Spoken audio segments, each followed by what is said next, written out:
Forward to get to the gap. With MagMongoSlade. Shoot. He don't miss.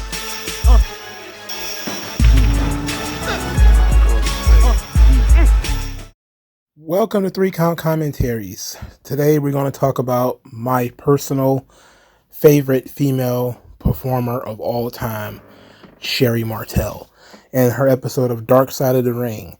And it was really good. There was, of course, some things I felt they didn't go into, but the things that they did go into that I thought were absolutely phenomenal, her son being in there. A lot of people didn't even know she had a son. And I didn't know her son was sick. And it had a level of gravitas to it that you just cannot buy and you can't sell it. You just look at him and he's reminiscing for the first time publicly, it seems, on growing up without having his mom. His mom walked out on him when he was 3 months old. And he only saw her in bits and pieces and pretty much saw her mostly on television. Yes, a lot of it sounds like the men who had children and then disappeared, but it takes on a different connotation when it's a mom leaving her baby to chase her dream, a dream that her husband didn't believe in, a dream that she not only achieved, but ended up being the best at. So let's talk about, her pre-wrestling life. Because there was enough of that there that was very interesting.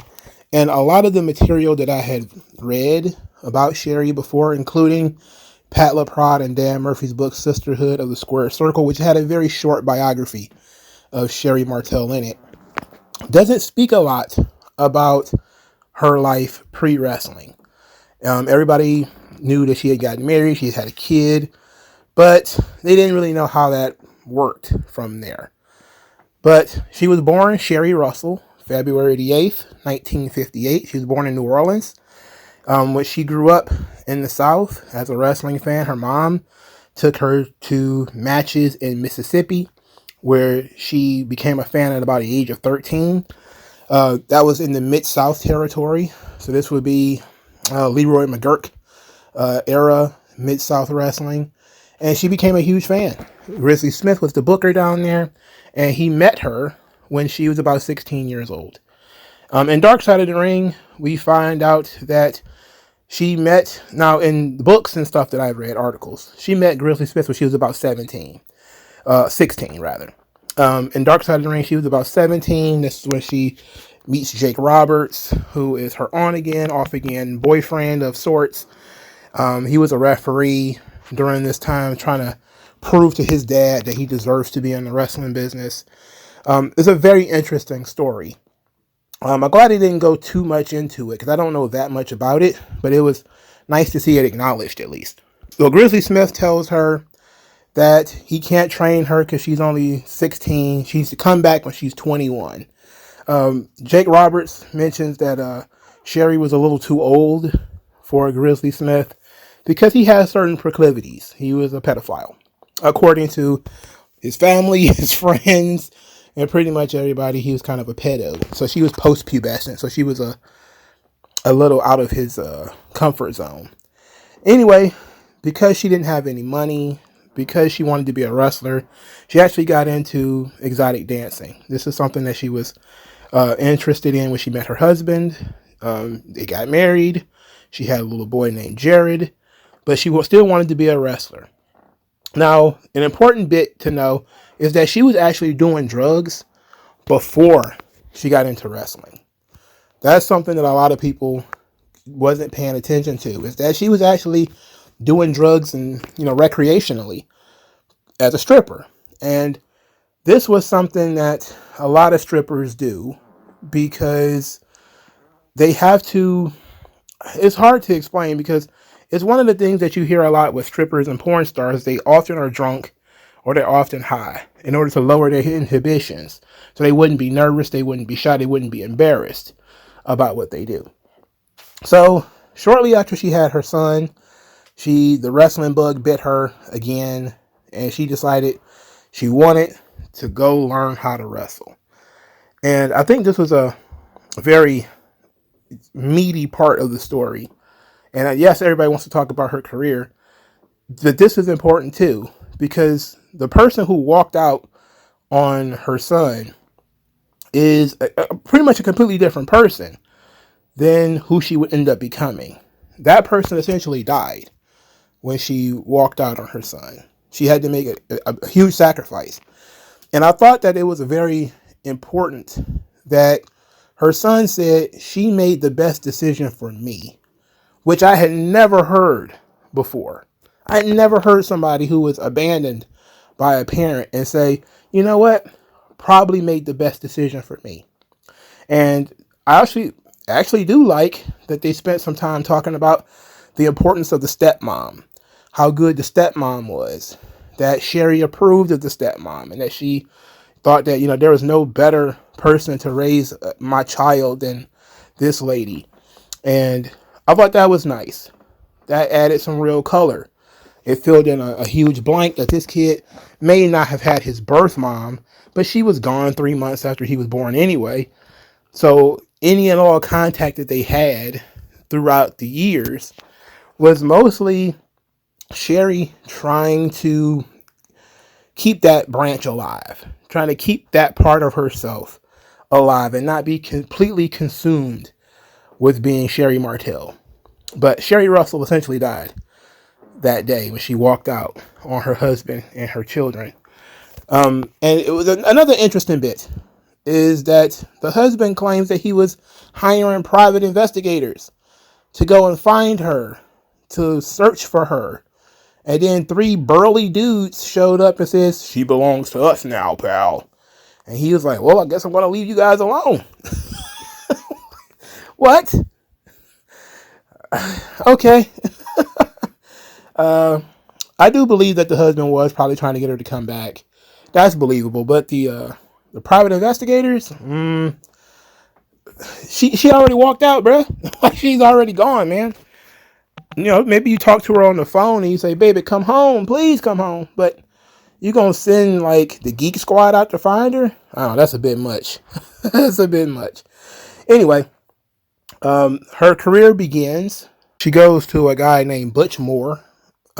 She paid him $500 to train her. This comes from an article in Slam Wrestling. That was basically the eulogy they had done for Sherri Martel. She paid $500 and this guy slapped her in the face. And she famously says to him, is that all you got? And I like that Jim Cornette was in this documentary to talk about, outlaw wrestlers, and their entire credo was to run people off, which, we've talked about on this channel a lot, is that, everything wasn't always on the up and up in the old days. Sometimes the entire goal of a wrestling outfit was to prove how tough the guys already in it were. And if you see somebody trying to get in, it's in your best interest to run them off, to make it seem like not everybody can do this. And as their way of trying to run people off, Sherri got her face slapped. But that did not deter her. She trained with Butch Moore for about a year before she ran into Grizzly Smith again, who put her in contact with Moolah. In many of the readings that I came across, Sherri didn't really get along with Moolah. Sherri was a partier. She liked to do drugs. This was mentioned in Dark Side of the Ring. She was already into the drugs and the alcohol and stuff like this. And Moolah ran her women's troop much like a drill sergeant. She had a ton of rules and different things. They talk about this in the documentary.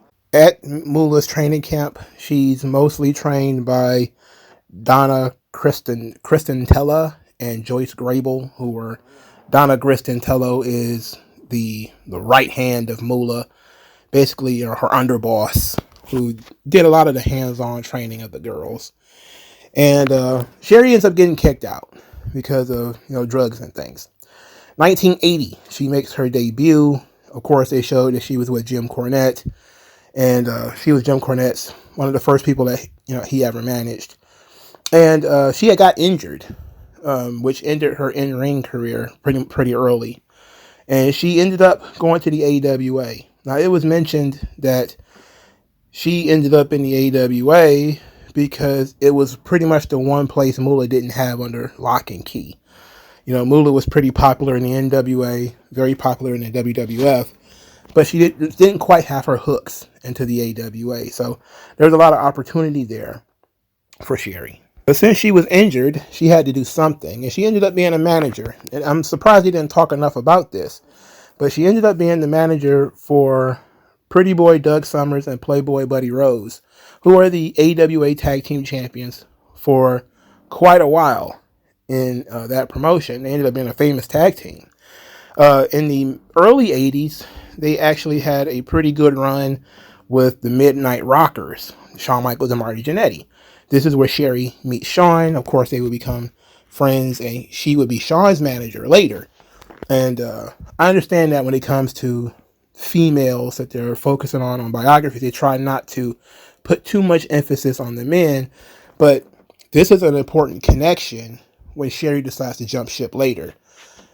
So this is, an interesting bit that they should have talked about, So Sherri was the manager for Playboy Buddy Rose and Pretty Boy Doug Summers. Then at about 1985, she gets back into the ring where she becomes the AWA Women's World Champion by defeating Candy Devine in Chicago at Super Clash. 21,000 people were there. 21,000 people for Super Clash 1. For those of you who are maybe too young, you have no idea what Super Clash is. Super Clash was AWA's answer to WrestleMania. So pretty much every wrestling promotion, once WrestleMania happened, had to have their own, except Jim Crockett Promotions, which had Starrcade, which was actually a few months before WrestleMania. So Vern Gagne had created this concept called Super Clash. It was a big event in Chicago, which was an AWA town at the time. And Sherri wrestled on that show and won the AWA Women's World title. The AWA was one of the few wrestling promotions, along with the WWF, that still featured women's wrestling pretty regularly. Yes, they were, a side attraction to the main guys' shows, but they were still important. They were important enough to have a championship, and that championship was important enough to keep up with. So she won the title. She had a pretty good run. And then 1987, she jumps ship to the WWF. Now, this is an interesting bit they probably could have talked about because it does play into what something else would happen later. So the AWA did not have contracts. Talent did not sign contracts. So Sherri basically got the call from Vince, hey, I want to have you in the WWF, but you can't go back to the AWA. And she just says, okay, and she leaves. So she's still the world champion of the AWA when she comes over to the WWF. She's still the women's champion of AWA when she leaves. And ironically, the person who would win the vacant title once she left was Medusa Michelli, who would do the same thing in the WWF when her contract was not renewed. But she still had the WWF women's title belt, and she threw it in the garbage.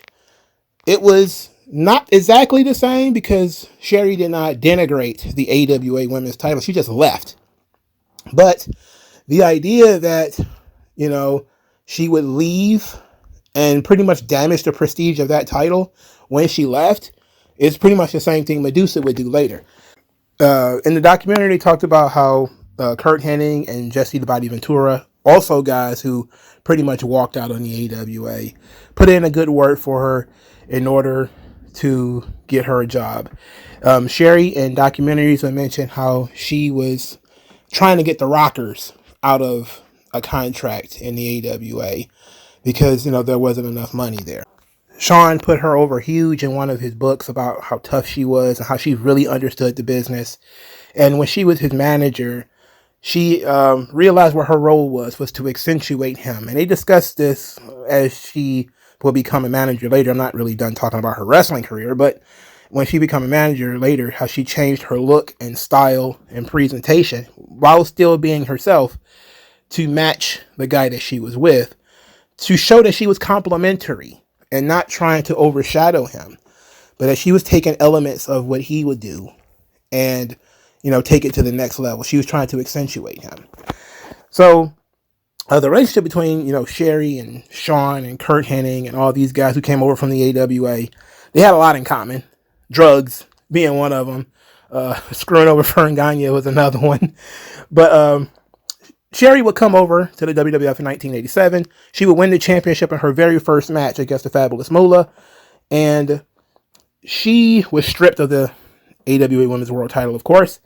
But she talked about in interviews, and she's also discussed in, I think in the documentary too, that she wasn't a very good student when it came to living on the farm or whatever it was with Moolah. So she pretty much got the shit kicked out of her in every match that she had with the Fabulous Moolah, because Moolah just didn't like her. She was a little disobedient. So it didn't really work out well. But she wasn't a babyface for long. In December of 1987, she would turn heel. And she would enter a feud with Rockin' Robin. Rockin' Robin is Robin Smith, who is the sister of Jake the Snake Roberts, who is the son of Grizzly Smith. So she is pretty much tight with this family. She was dating Jake at one point. Rockin' Robin was her friend. When she was hanging out with Jake a little bit. And of course, Grizzly Smith had a hand in getting her started in the wrestling business. And so she knew Robin pretty well, and they had some really good matches together. You can go back and watch on YouTube Rockin' Robin, Sherri Martel stuff, just their matches from like the house show loop. They had some really solid stuff, especially for its time. It was really good. I just kind of enjoyed watching that stuff. It's fun.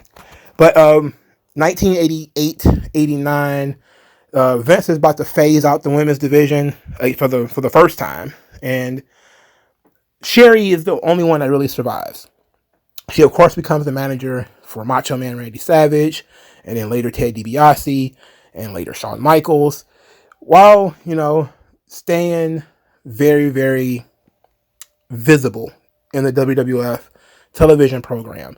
She is the female Bobby the Brain Heenan, where you see Sherri, she's involved with somebody major, whoever is with Sherri is a big star, and I love how they put over her physicality in the documentary, because that's a very important part of Sherri's presentation, is that Sherri would take bumps. Sometimes Sherri would get body slammed.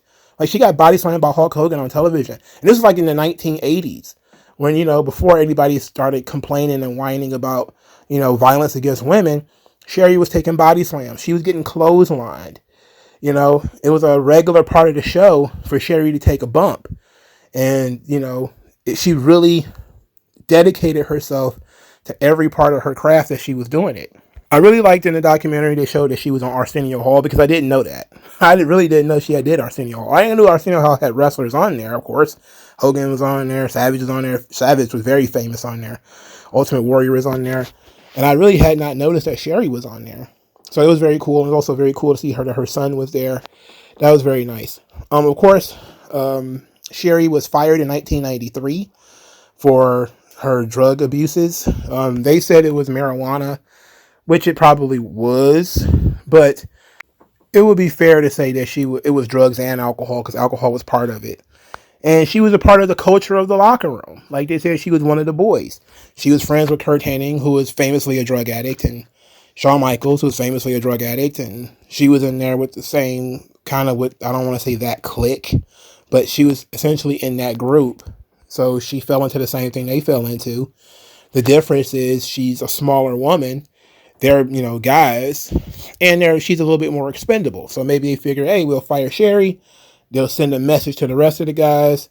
Shawn had already been suspended for steroids in 92. So it was kind of, everybody got to get their act together, because we're testing for stuff now. And Sherri hit a wall at this point. She had lost a pretty high-paying job where she was highly visible. She ends up working for Jim Cornette. She ends up doing, where she's having the bag, even as she's doing that. It also, in one of, I believe it was the book, Sisterhood of the Square Circle, where they also mentioned she wrestled for ECW. She wrestled a Japanese Malaya Hosaka, who ends up working in WCW later on. But she ends up, wrestling her in ECW. So she's bouncing around after the WWF thing, but she still has her problems with drugs and alcohol. And she ends up in WCW. Bischoff in the documentary claims that he didn't know and didn't ask why she was fired, which is incredibly irresponsible on his behalf. I want to know why you got canned. In any event, she was put with Harlem Heat. Booker T and Stevie Ray loved working with Sherri, and they liked playing into the racial element of it. For instance, these two big black dudes are hanging out with this white woman, and said it was easy heat for them, because they're working in the South. Sherri's a Southern girl, a little bit of an accent, and she's hanging out with these two big studs, and everybody's got the wrong idea about it, but they're using it to rile people up. Bischoff says that the drugs and whatever else she was doing starts to affect her performance, and he ends up having to fire her. This is in 1997. Also in 1997, Sherri remarries. She's married for 10 years until her death in 2007. She struggled, of course, with drugs and alcohol. She was entered in the Hall of Fame in 2006. She was presented by the $1 Million Man, Ted DiBiase, who was actually the second man she managed while she was in the WWF. She just has such a phenomenal career, And I really liked at the end how Jake Roberts talked about going to the funeral and he was down bad, half in the bag, because he felt like, this was his buddy. They've been lifelong friends up to this point, and he was sort of depressed. And this was similar to what he says about Curt Hennig, where when Curt Hennig died, he was legitimately angry and felt like it should have been him. And he feels like him and Sherri should have died together. Why did you leave me behind? And I think famously I think it might have been the Pick Your Poison documentary when Curt Hennig dies, is he says, why didn't you take me? To God, like, why didn't you take me too? So he was, this drug addict network that they had here was pretty strong. They spent so much time together. It was the late 80s, early 90s, WWF, the grind, the real grind, 7 days a week, multiple shows a day, kicking ass, doing drugs, relationships were super tight, and he was depressed when she was gone. The police found out that she had died of an accidental drug overdose, polysubstance abuse, likely from a lifetime of injuries and never really being able to afford surgeries and different things like that. There was also discussion that she was going to end up being the first female agent in the WWF. A lot of people are not sure because it was never, written down or put in stone that shortly after the Hall of Fame, Sherri was going to be brought back in. We're not sure if she was going to be an agent as we know agents to be, or whether she was going to be the trainer for the girls down in developmental. But she was going to be welcomed back into the system. And unfortunately, she passed away before that could occur. And I just loves me some Sherri, man. Sherri is the GOAT as far as I'm concerned. When it comes to physicality, when it comes to charisma, character, she threw herself into absolutely everything she did. There is no half-assing it when you see Sensational Sherri involved with a storyline, with an angle, with a promo, or anything. She's 100% in. She's locked in. Just as much as the Warrior is locked in, as much as Savage is locked in, or Hogan, Sherri is locked in too. And she is right up there with those guys in terms of importance to the WWF product. For me, as a kid growing up, I love Sherri. She's phenomenal. Now, for the Dark Side of the Ring, if I had to criticize anything for the Dark Side of the Ring, her husband not being in it. Her first husband is in it. He's in there extensively. He talked about how he never was a fan of wrestling because it took his wife away, which sounds a lot like a lot of the jilted female wives we see on Dark Side of the Ring. But not having her most recent husband on there. I don't know if that guy's alive or not. Maybe he's not alive. But I think he was missing, if he is still alive, to converse about Sherri and her career. I love that her son was here. So more people can know that she had a son, because a lot of people didn't think she had a family. And I just thought that it was a really good representation of who Sherri was, her dedication to the business, her passion for the business, and that she quite possibly over dedicated to the business, as so many of the men did. All of her friends who ended up passing away, like Kurt Hennig, like the Big Boss Man, like the British Bulldog, how so many of them took drugs so that they can keep going. And that over dedication to the business has, destroyed so many of them, so many of the legends that we grew up watching, and Sherri just being one of them. Thanks, everybody, for listening. Like, share, subscribe. I'll talk to you guys later. Peace out.